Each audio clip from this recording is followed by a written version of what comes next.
So, dito guys, magluluto ako ng humba. So, ito ay isang buong pata. So, malambot na siya. Oh, lambot. So, inilagay ko na yung black beans, paminta na buo, at saka lagyan ko pa siya ng asin. Maglalagay pa nga ako dito ng toyo. At syempre ang bawang, ang sibuyas,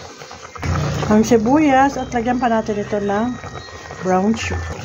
At ito na nga pala guys ang brown sugar.